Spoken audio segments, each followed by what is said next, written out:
45 out of the 65 were previously failing schools. And now our North Star, as we call it, is every school to be a great school. And there's lots we do to keep that culture cared for, and trying to make relationships, I guess, sit at the heart of that.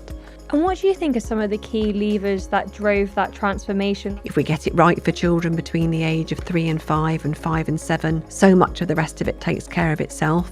The school's white paper has made a strong case for every school to become a part of a strong trust. It also says, though, that the focus should be on quality over pace. Do you think the sector as a whole is ready for that shift? I have a phrase that I use a lot with school leaders, which is, if we make it personal, we often then see what the right decision really is. And you recently made the move to gag pooling. Can you explain what that means in the way that you guys do it, and also why you made that decision to change to that? Yeah, sure. Gag pooling is not first about pound signs. It's first about culture, and culture takes time. That's been a way in which we've been able to put money back into the schools, with some savings of £250,000 on individual contracts, which is, that's important money.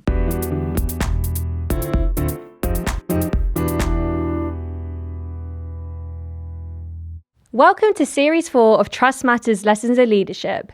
In this episode, we're joined by Cathie Paine CBE, CEO of Reach 2 Academy Trust, the largest primary-only trust in the country. Cathie has been part of Reach 2 since the very beginning, joining as the trust's first employee back in 2012.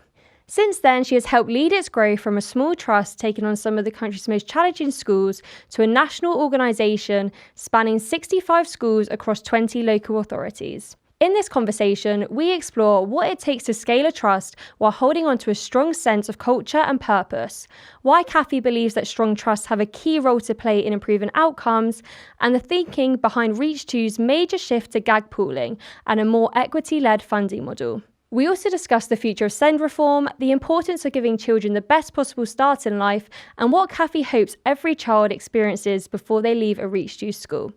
If you enjoyed the episode, don't forget to like, subscribe, and leave us a review.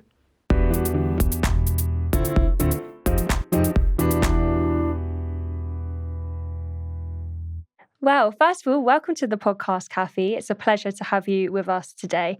We like to start the podcast by thinking about your journey in education. So you were considered the youngest head teacher in England when you took on that position, and you've worked your way all the way up to being CEO of Reach 2 Multi-Academy Trust now, which is the second largest trust in the country and the largest only primary trust. Mm-hmm. Can you tell us a little bit about your journey to get there? I mean, I can imagine it's been a lot in between.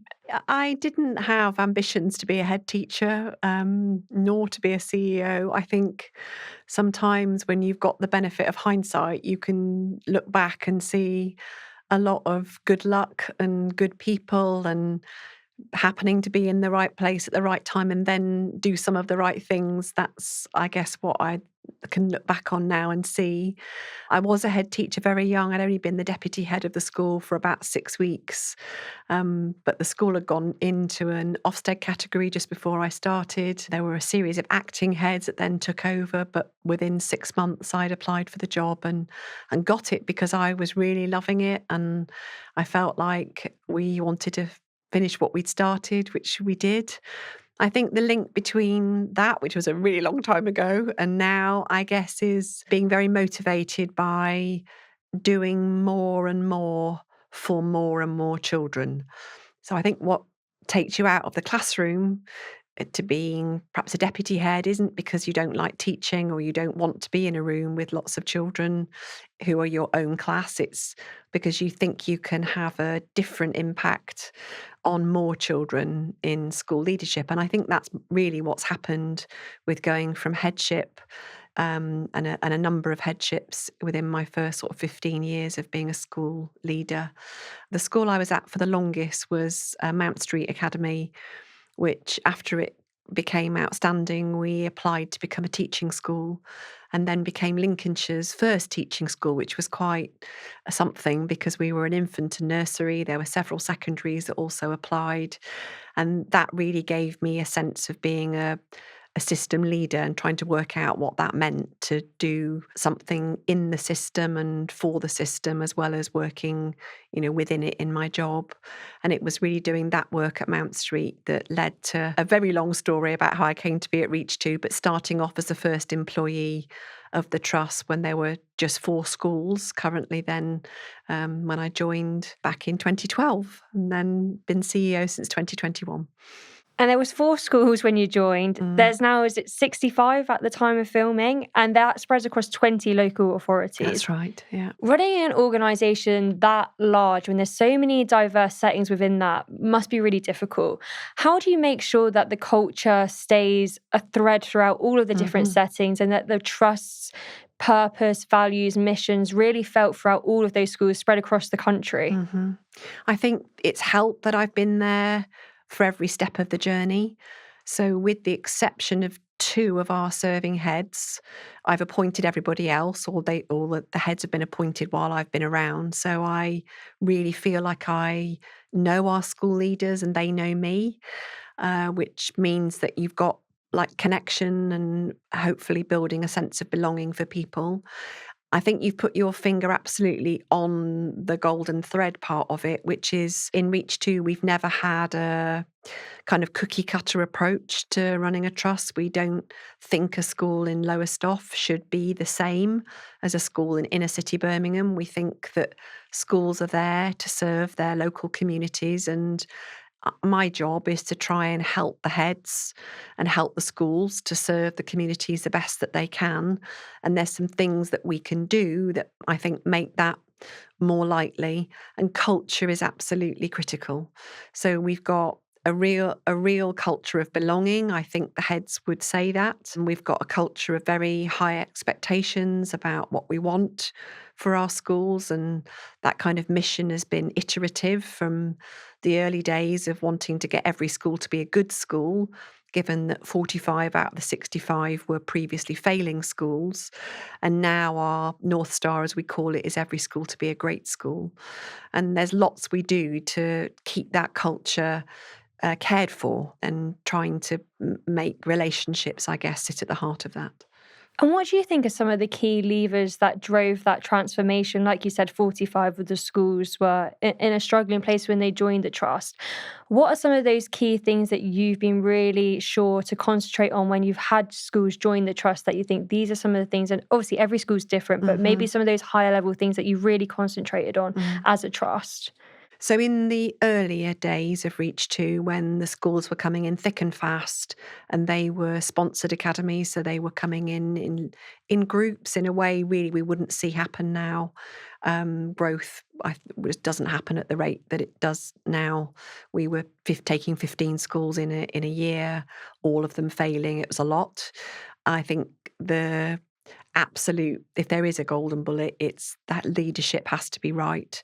So where we made really good appointments, the heads have absolutely flown, and the schools have flown as a result. I think the early days were a bit whack-a-mole. We had a saying back then that we were building the plane while we were flying it. When was the next Ofsted due? Did we have a leader? Our bar for recruitment perhaps wasn't always as high as it needed to be. They were thrilling days to work, but they were quite desperate days at times as well when things didn't go well. I think we're able now, with more than a decade behind us, to be, our school improvement is much more planned and much more strategic. So a trust-wide focus on reading right across the board means that it's less breathless, it's much more considered, it is involving CPD that is equitable across all of the schools, so all teachers accessing the same CPD. We've had a similar focus on adaptive teaching, clearly very relevant with the SEND reforms. So there are still crises in school, particularly, I think, primary schools that are small. You don't need very much in terms of changes in leadership or just things that happen that go wrong in life in schools. Schools can still be quickly upskittled, and there needs to be a responsiveness to school improvement that we still need to have and have quickly. But I would say we are now able to plan ahead more, think about what's needed, look at the data and let that shape what we do more clearly. It is a different job than what it was 10 years ago. And throughout that period of growth, you remained primary only as you do now. Was Mm. there ever a point where you considered taking on secondary? And why are you so passionate about hmm keeping the trust as a primary only one? hmm It was the vision of the trust being primary only that drew me to it. I felt that's what I'd got to offer the world, and I think that does draw really great primary specialists into Reach 2 because that's our brand. I know brand's a funny word to use in the public sector, but it is who we are. The decision about being primary only has been revisited periodically by the trustees, as you'd expect it should, particularly when finances are different. Being primary only it's definitely tougher. Being a primary only trust, even at our scale, it's significantly different from being a trust at this scale with secondary schools. But it is a passion and we do hold on to it. And I think now I can't see a time where Reach 2 would be anything other than primary. But, I guess there'll be a time after me and you can never say never. But it's an active choice to do what the team in this trust is excellent at, which is work with children Mhm. from birth to 11. And you mentioned passion, and you're really passionate about giving Mm. children the best start in life. And as an early years specialist, what are some of these things that you think trusts get really right when it comes to early hmm years? And what are some of the things that you think perhaps they could change or adapt to? So, speaking for Reach 2, not for trusts in general, I think the things that we have got right is that we have, long before the government's very welcome focus on best start in life, we have said it all begins in the early years. I think being a head teacher of an early years school, we were just nursery and infants, and I was there 10 years. I think that's given me a real passion for the early years, and we know that if we get it right for children between the age of 3 and 5 and 7, so much of the rest of it takes care of itself. So I think I've been able to kind of lead from the front around early years. And with that has come a focus on training head teachers. I don't think we see this in the sector as often as we did perhaps before, but head teachers that maybe rose to school leadership through being upper key stage 2 teachers without any experience of the early years, and then sort of respectfully delegating the early years to the early years lead is just not okay. Head teachers in Reach 2, and we believe in all primary schools, should developmentally be confident and trained in what it means to have the highest of expectations for those age groups. So there has been a real focus on early years training, not just for our early years leads, but for our heads. And when we have head teacher conferences and strategy days, we don't steer our conversations more heavily towards year 6, although clearly that's crucial. We still do a focus very strongly on that best start in life. We have a Reach 2 early years curriculum, which has been very helpful in giving those scaffolds to early years leads in planning out the curriculum where there are school nurseries, where there aren't. So it's keeping the main thing, keeping that focus front and centre around pedagogy, around curriculum, and around leadership that I think has given us some really, really superb early year settings.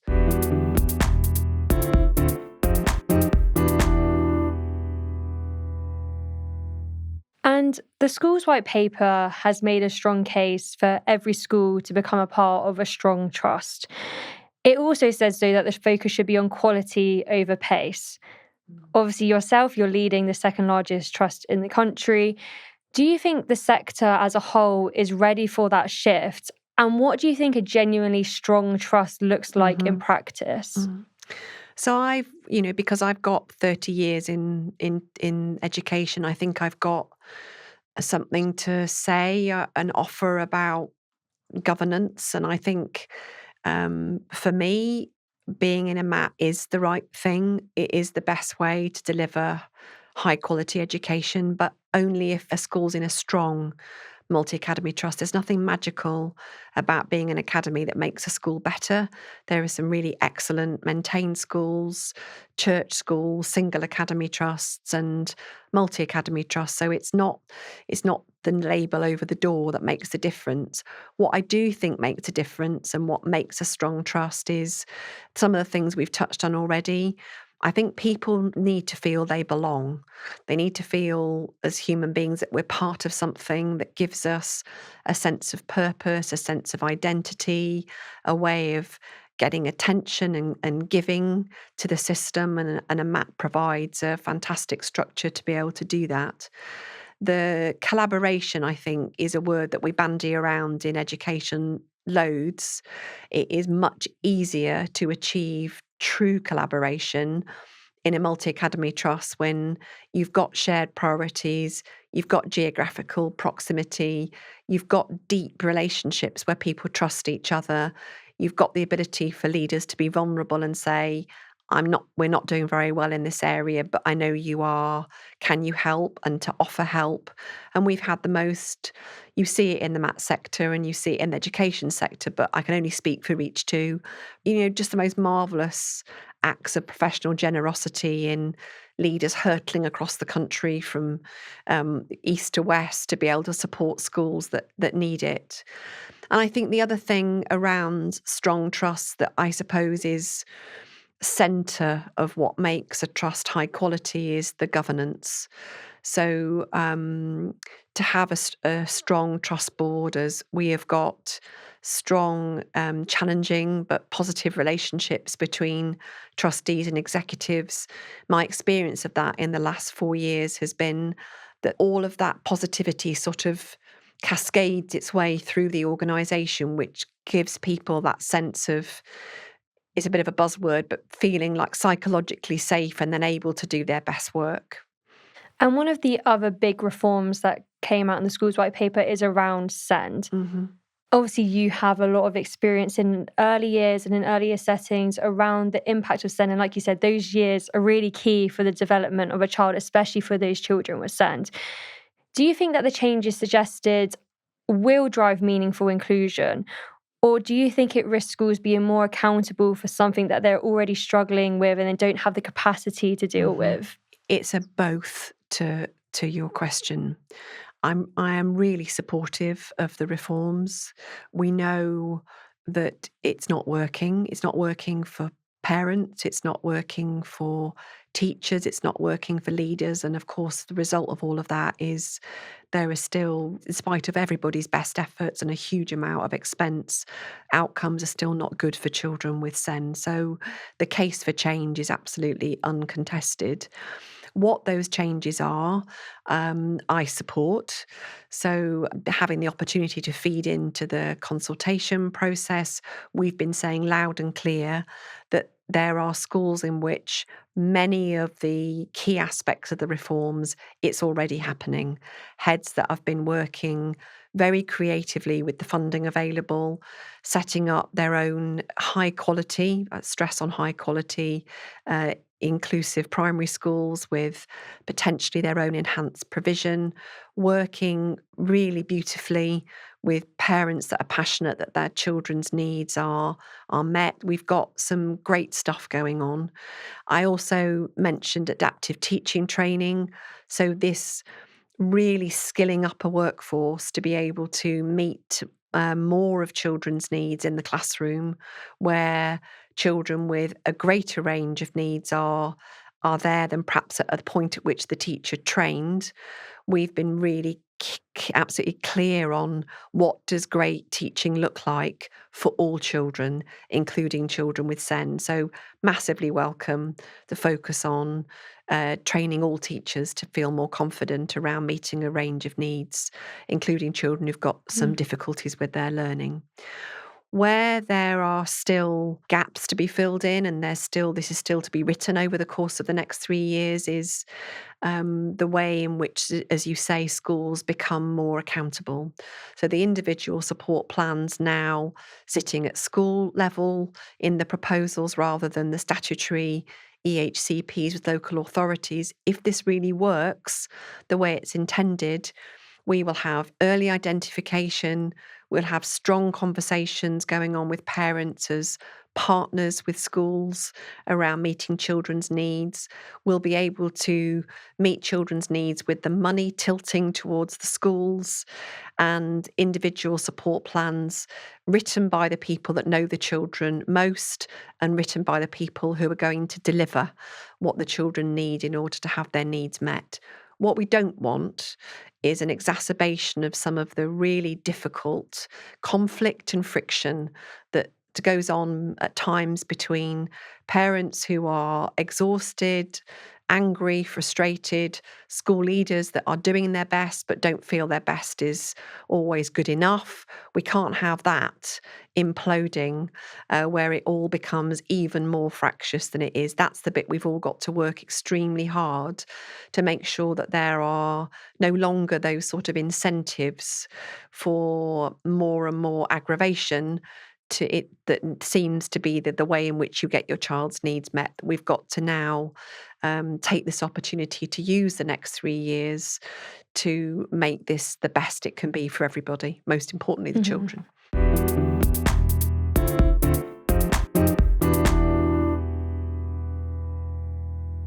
Yeah, no, I think you've articulated that really well.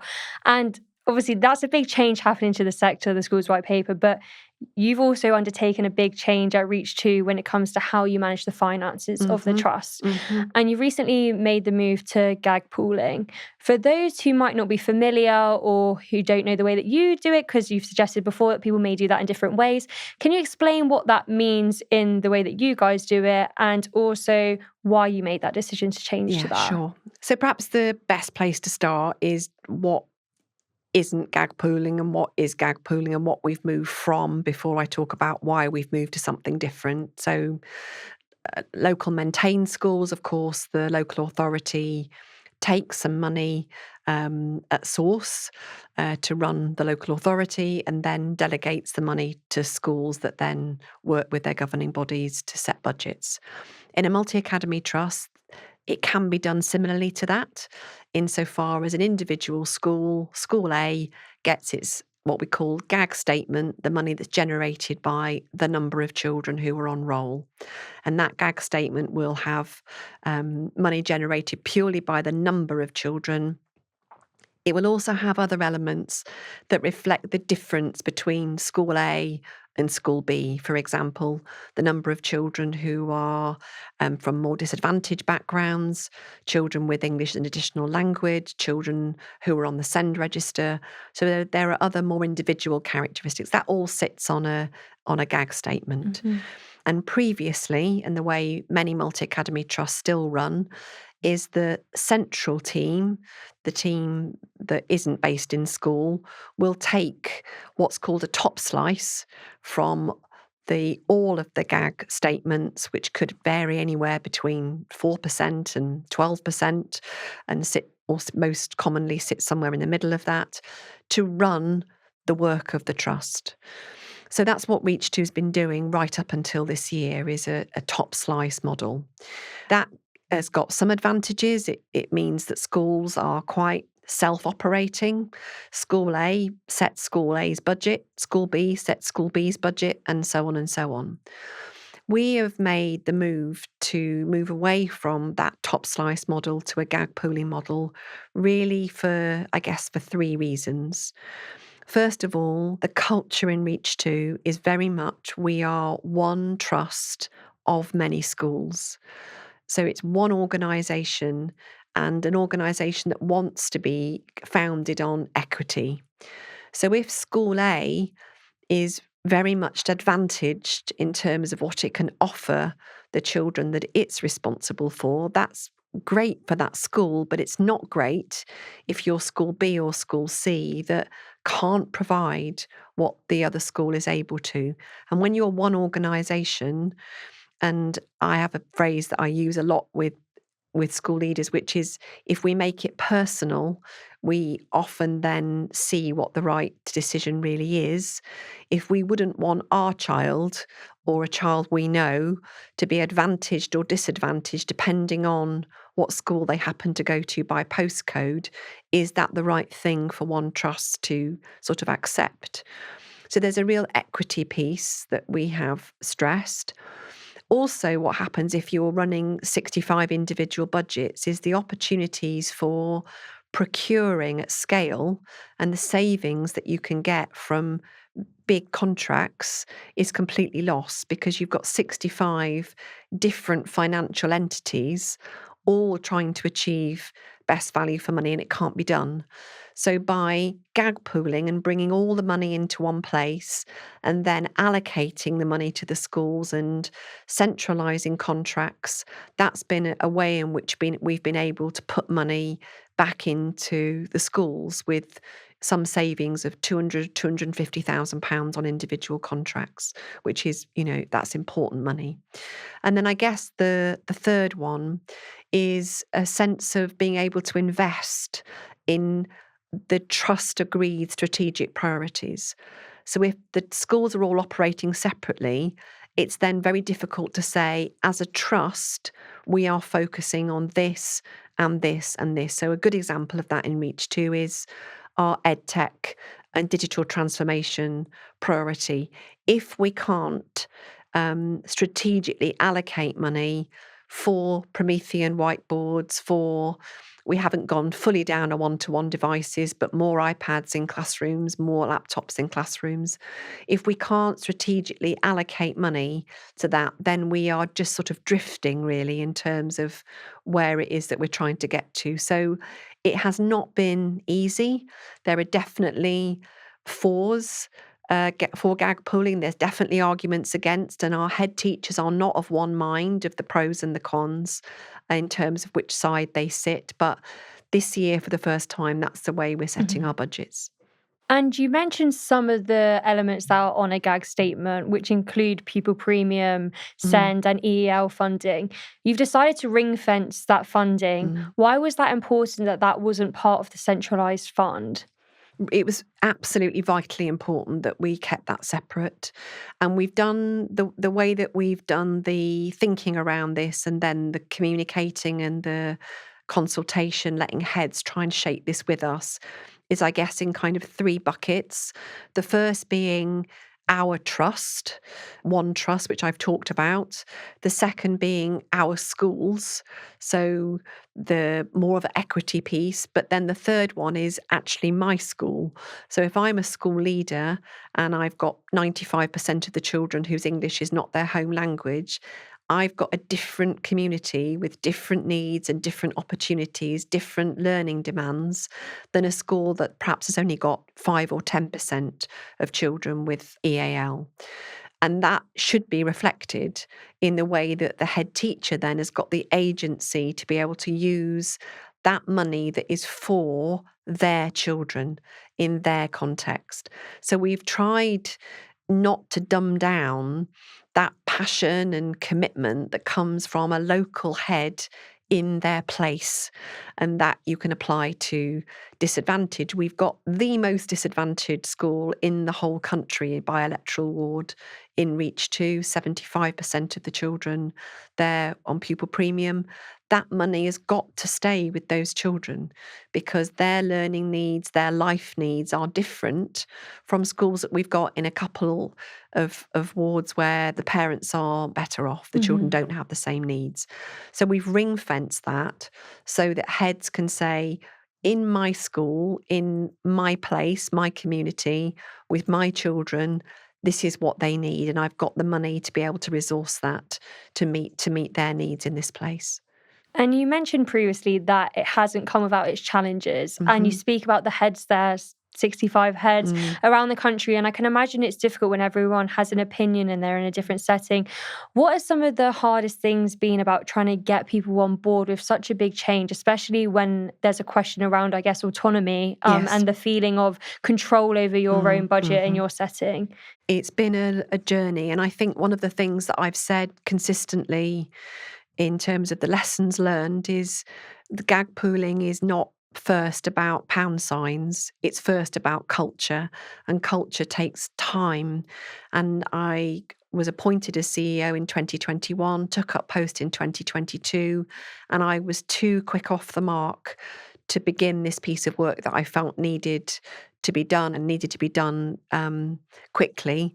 I was too quick in going straight to the detail around the pound signs instead of continuing the work of building the culture around, if you're a head teacher in a MAT, and this is certainly something I can only speak this over Reach to, and I have done, you are, by that very nature, you are a system leader, which means that we are asking you to be able to zoom in passionately on your school in your place and be able to zoom out and look at the needs of children who you'll never meet, that are also part of this organisation.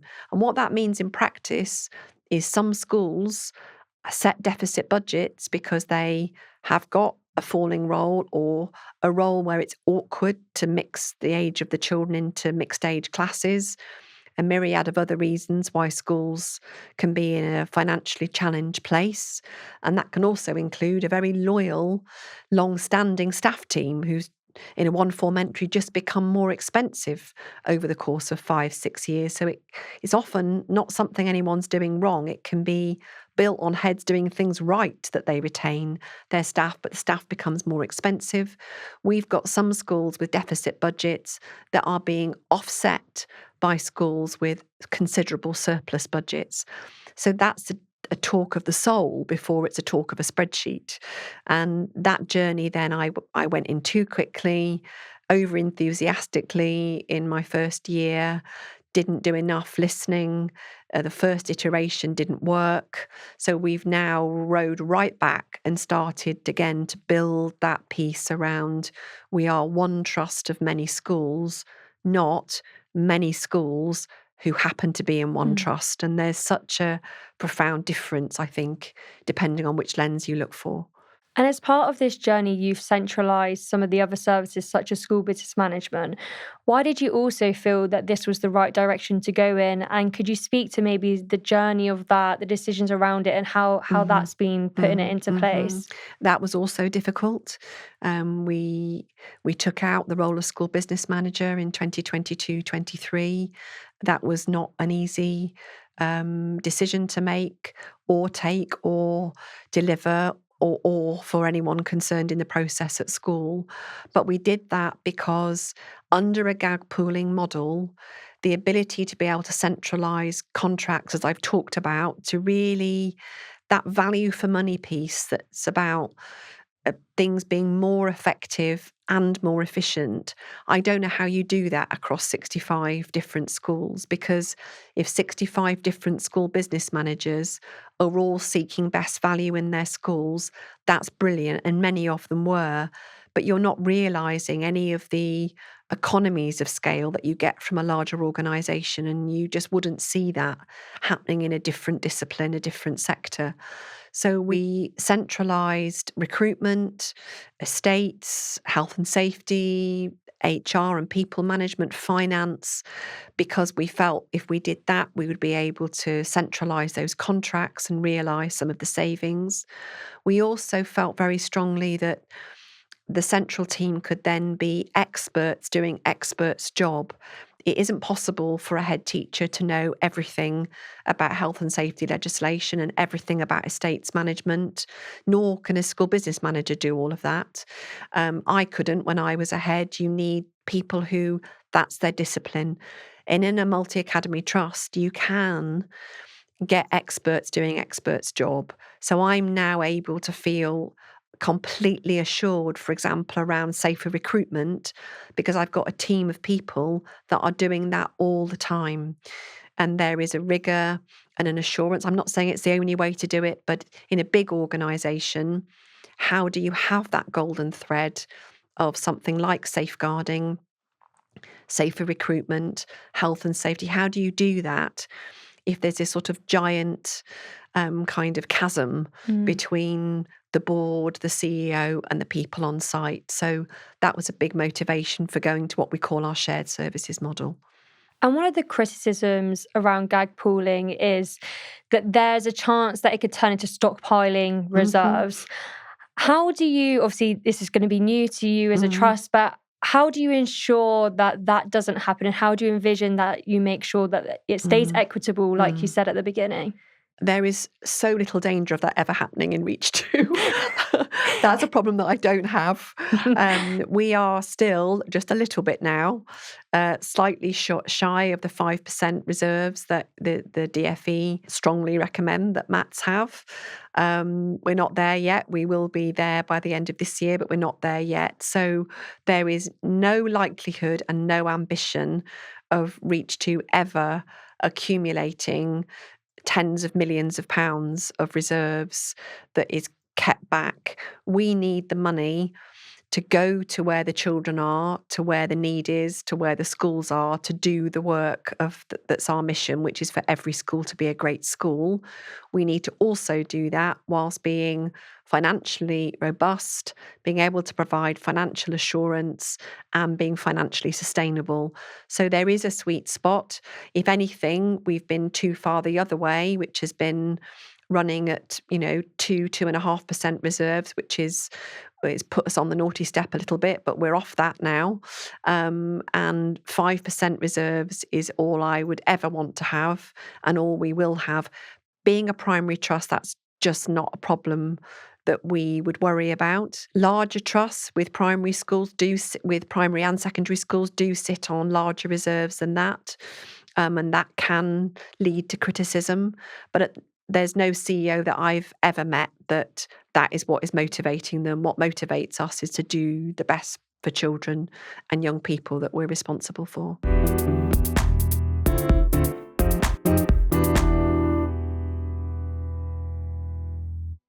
And at the moment, since the schools white paper, there's a lot of discussion around, schools joining trusts and the move towards Mm, that. And you've got firsthand experience of being in a trust that's grown to the size that it mm, has. We have a group of primary school leaders on Facebook, 40,000 primary school leaders in, and they quite often speak about they're nervous around the mm. thought of joining a trust. What would be some of your advice and your reflections on that journey of joining a trust? And I imagine, when you were a head teacher, you can imagine that Mhm, feeling for some people that they're going to lose that autonomy and they don't have that control that they might have had before. What would your words of advice and insight be to some of mm. those people who might be feeling a bit worried about that journey? Yeah, I totally understand that. I think school leaders are often very entrepreneurial people. They're, as I've used the word many times, they're very passionate, very, very committed to their own community. And the idea of losing some of that identity, and particularly in becoming part of a big multi academy trust, I can absolutely see that one might not want to give up some of those things. I think what motivated me to join a trust with my school before I came to Reach 2 was that I really felt that what the staff who I was responsible for, the CPD offer, was something that very much drew me towards being part of a multi academy trust because you have got that expertise. It's very hard and very lonely. Yes, there is autonomy, but there is a shadow side to autonomy, which is isolation. And you don't have that in a multi academy trust. You have a team, you've got often a line manager and in the best sense of the word, that's somebody to support you, to be able to go to with the I've had the most dreadful day, to ring up a head of safeguarding for advice because there's a range of experts there to help you. So the flip side of autonomy, which I think is a positive thing, is that you become something that's bigger than yourself. You get to give to a system as well as give to a school and a community. And I think my advice would be stay curious, be mindful that not everything you read about some maths is true of all maths. And so be questioning, do due diligence. And by that, I mean, have some conversations, find out the difference between being in one of the largest mats compared to a local mat or 5 or 6 schools that's on your doorstep.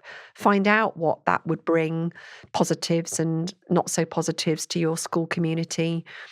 and start the conversation long before you feel like the clock starts ticking, so that can be that sense of getting to know you. So in Reach 2, if, as we've had lots of times, if a head teacher and a governing body are interested in finding out more about Reach 2, heads come along to some of our conferences. They take part in local cluster leadership forums with heads that are near their school. So they start to feel what it might be like long before anyone's signing their name on a dotted line. So it's a bit like kind of just dating at the early Yeah. stage. Yeah. No one has to kind of dive in and Yeah. live with someone or get married before they're ready. Just the getting to know you is Yeah. something I would definitely want to do if I was a head in that position. I think that's really, really helpful advice. And one of the things I really liked when I was researching for Reach 2 was about the 11 before 11 promises. I think it's a real clear articulation of what you hope a child has managed to achieve and experience before they leave primary school. We don't have a crystal ball, but if we looked in 10 years' time, what would you hope that a child who has been through a Reach 2 primary school says about their experience of being that age and the things they experience and the life that they hope to live?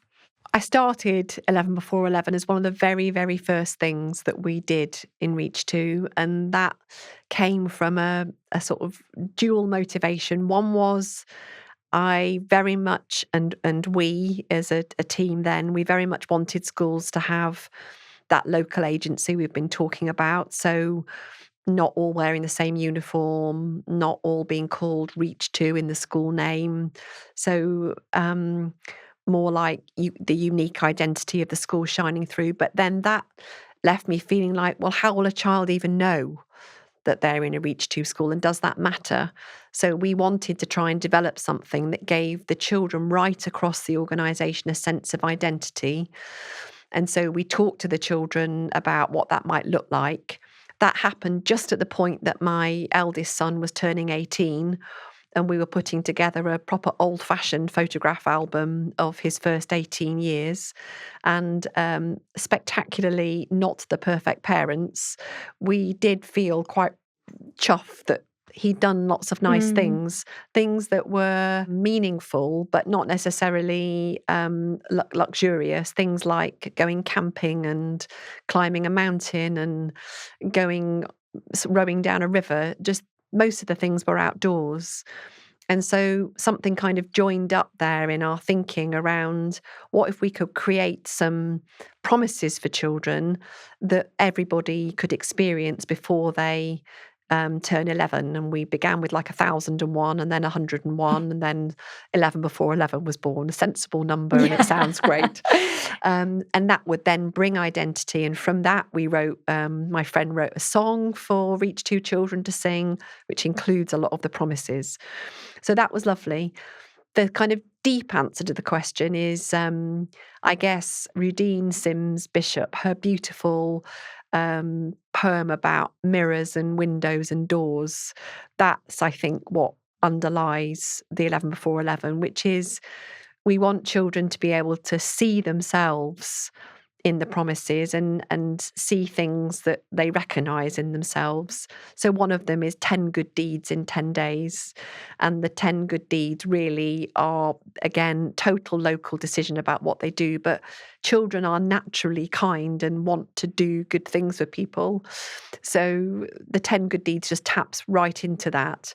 And then I guess the window is looking out onto something that is beyond your current experience. So Shake It Up Shakespeare, the children all take part in a Shakespeare play, messing around on a river, which is very safe, I promise, sleeping under the stars. And we've actually got schools that have got proper telescopes. So it's really a stargazing experience as well as a camping with campfires. We've had some fantastic collaboration with the Scouts movement to help that promise.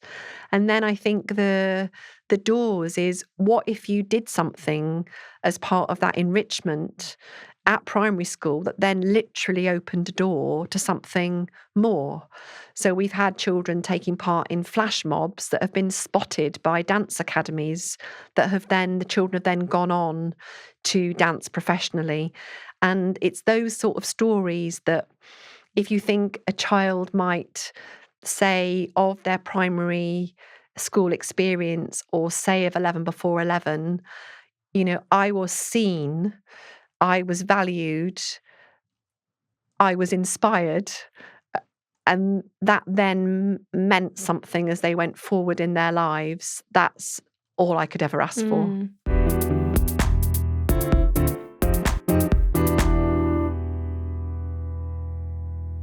Oh, that's amazing. It's such a nice way to end as well. And before we do end, we do a quick fire 4 questions to end the podcast. So the first question is, what do you think is the biggest challenge facing the education sector at the moment? There is so much good on the horizon. And I think there is such hope and promise around the school's white paper. All of that, all those good things, surviving impact with the ground needs it to be paced and really, really well communicated, and very deliberate in the implementation. And the DFE know that. That's what we're going to see. I'm confident of that. When I get the chance to say that kind of thing, I do say it. Heads are enthusiastic in Reach 2 about the opportunities that are available. The big drivers for change are ones that we celebrate and are right behind. It's very, very busy in school. It's quite overwhelming for school leaders. It's much harder to be a school leader now than when I was in school, and I say that openly. And so there can be such a thing as too much of a good thing, and we've really got to carefully implement things so that they take root and they take hold and they go well, rather than spreading ourselves too thinly as a sector. Second question, what motivates you on difficult days? The North Star in Reach 2 is every school a great school. I feel so strongly about it that I bought a necklace first off with the North Star on it, and then that wasn't good enough, so I got a tattoo. So that's what I'm here for, is to help my team centrally and school leaders to help every school to realise its greatness for their children, their communities. And I don't play a big part in that. The action happens on the ground. But even when things are difficult and I'm held to account for all the things I should be, the North Star's always bright. Third question, what's your proudest achievement in your career been so far? A really hard question, sort of question I feel literally squirmy about. I've got a very, very supportive family. My parents are still alive in their 80s. My husband of 35 years and 2 grown-up children. And when I got to tell them that I'd got a CBE last year and then go to Windsor Castle on a crispy cold day last December, it just felt like something for me with them, when quite a lot of a job like this and school leadership, you feel very conflicted, not doing good enough at work, not doing well enough in your family. And for one day, all the worlds collided, where my family, my parents, my sister, my husband and children, everybody in Reach 2 and everyone I've worked with before, it all kind of came together in just the most beautiful day, where it felt like it was all one. What a special moment, and massive congratulations. Thank So you. well deserved. And the final question, what are you most looking forward to in the next academic year? When I became CEO, we set a 5-year strategic plan, which is coming to its 5th year in this coming year. So running concurrently to sort of completing some of that work, we're going really big on a 10-year plan for the future. And we've started work on that already. Of course, talking to trustees, beginning to work with head teachers on what does being in Reach 2 mean to you. If we were going to have people coming from all over the world to see something about this trust, what would you want it to be? How can we be even more ambitious for children? What are we not going to do, as well as what are we going to do? It's a big piece of work, but we're going for the next 10 years with a real sense of hope and a sense of We talk a lot about change, and I think there is timely change that we've got to be ready to be able to respond to. But I also think we need to talk about the timeless constants like the North Star. And I'm looking forward to having that dialogue between what changes and what doesn't change and taking Reach 2 into the next 10 years. Well, if the 10-year plan is anything like the 5-year plan, I'm sure we're going to be seeing many successes, and so many children are going to benefit from that experience that you, the Trust, and all the school leaders are providing. So thank you so much, Cathie. It's been such a pleasure having you here today. Thank you. Thank you.